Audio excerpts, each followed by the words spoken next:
Assalamualaikum and hi. My name is Muhammad Syahmi bin Muhammad Razi, and for the article critique, the topic that I choose is the future of leadership, how conflict resolution elevate teamship. First of all, we go to the summary, and the first point is the shift from leadership to the teamship. And as we can see, there were four points, which is first traditional leadership. It has been synonymous with control, where a single leader gives direction, sets expectation, and holds individuals accountable. And for the teamship model, based on Keith Ferrazzi concept, this approach challenges traditional hierarchy by shifting responsibility from a single leader to the team as a whole. For the self-leading teams, the most effective team today don't just get led, they lead themselves.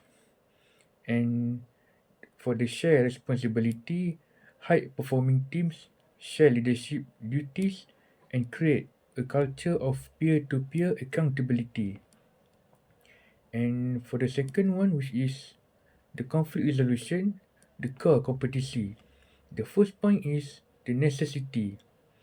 For the shift to teamship to be successful, negotiation and conflict resolution skill must become core team competencies. And for the constructive conflict, teams must view conflict as constructive, not disruptive, and embrace discomfort, transforming friction into fuel for growth. So, we continue for the third point, which is avoiding back channeling. The organization often suffer when grievances are discussed privately, such as back channeling, which drains productivity, erode trust, and diminish team cohesion. And for the last point is required approach. Team must adopt a transparent negotiation-based approach to conflict, ensuring feedback is direct, solution-oriented, and rooted in mutual success. So, we go to the developing conflict resolution skill in teamship. So, in this article, outline four strategies for developing this skill. As we can see in the slide, the first point is normalize constructive conflict. It means a healthy disagreement is a sign of engagement, and teams should encourage questioning ideas and stress testing strategies. The second one is build psychological safety first. Team member must feel safe voicing concern for negotiation to be effective, and the leader must model vulnerability by openly accepting feedback. For the third point, develop a peer-to-peer accountability framework. The performance feedback is structured and expected from colleagues, peers, often using techniques like Open 360 to make accountability a shared responsibility. For the last point, which is the reframe feedback as data, not criticism. Team should view feedback as actionable data for growth rather than as a judgment or blame. For the critical analysis, I agree with Kwame Christian's perspective on conflict resolution elevate teamship requires member possess the ability to negotiate conflict constructively. This means embracing discomfort, fostering psychological safety, and engaging in open dialogue. Instead of avoiding tension, teams should lean in transforming friction into fuel for growth. And as you can see, this is my supporting detail for the my critical analysis. First one is according to Solar Karanian 2025, the share leadership as a source of effectiveness. It says that the reliance on a single formal leader is being challenged by a focus on leadership style that explicitly accepts shared leadership as a source of effectiveness for achieving complex organization goal. For the second one, Robin Bowen's 2025 states that the modern environment creates space for emergent and shared or participative leadership, particularly in self-managed teams, which demonstrate a natural practical shift away from a strictly formal leadership structure.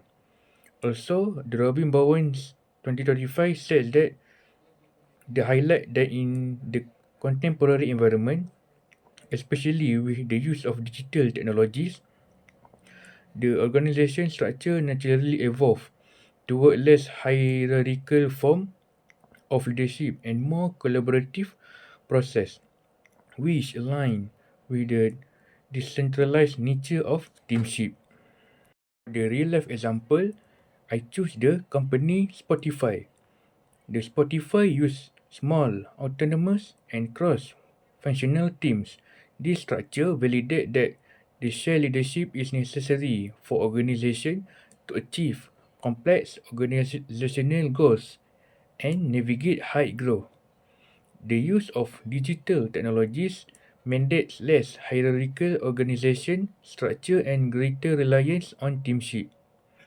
This company resolve conflict through peer negotiation rather than slow escalation, and this aligns with the Christian perspective that use peer-to-peer accountability framework.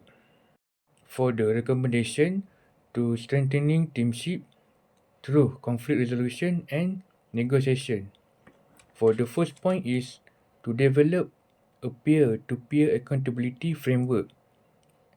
According to Faizal 2014, shift the responsibility to performance and behavior from leader to the team.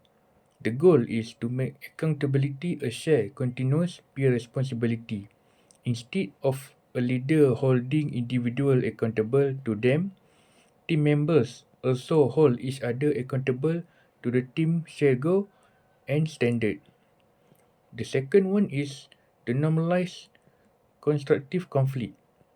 The disagreement is framed not as a threat but as a sign of engagement and a necessary fuel for growth. The mechanism stress testing where team members are explicitly asked to challenge a proposal, find its flaw, or argue for a different course of action, and it ensures the ideas are rigorously examined and improved before implementation rather than being accepted simply to maintain harmony. So, that's all from me, and thank you very much.